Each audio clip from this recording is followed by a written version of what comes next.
2024-এর 16ই জুলাই কোটা সংস্কার আন্দোলন থেকে গণ অভ্যুত্থানের রূপ নেওয়ার সেই অবিস্মরণীয় মুহূর্ত, যার কেন্দ্রবিন্দুতে ছিলেন রংপুরের আবু সাইদ।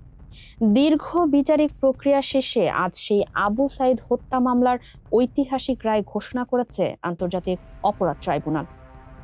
সরাসরি গুলি চালানো এএসআই আমির হোসেন ও কনস্টেবল সুজন চন্দ্র রায়কে মৃত্যুদণ্ড, বেগম রোকেয়া বিশ্ববিদ্যালয়ের সাবেক উপাচার্য হাসিবুর রশিদ সহ 3 শিক্ষকের 10 বছর এবং সাবেক প্রক্টর শরীফুল ইসলামের 5 বছরের কারাদণ্ড দিয়েছেন আন্তর্জাতিক অপরাধ ট্রাইব্যুনাল। এছাড়া বাকি আসামিদের বিভিন্ন মেয়াদে সাজা দেওয়া হয়েছে। রংপুরের বেগম রোকেয়া বিশ্ববিদ্যালয়ের সামনে 2 হাত প্রসারিত করে অকুতোভয় এক তরুণের বুক পেতে দেওয়ার সেই দৃশ্য কাঁপিয়ে দিয়েছিল পুরো বিশ্বকে। পুলিশের গুলিতে আবু সাইদের সেই আত্মত্যাগে হয়ে উঠেছিল ছাত্র জনতার বিপ্লবের মূল জ্বালানি। সেই ঘটনার প্রায় 20 মাস পর আজ এলো বিচারিক ফয়সালা। আন্তর্জাতিক অপরাধ ট্রাইব্যুনাল 2 এর বিচারপতি নজরুল ইসলাম চৌধুরীর বেঞ্চ এই রায় ঘোষণা করেন।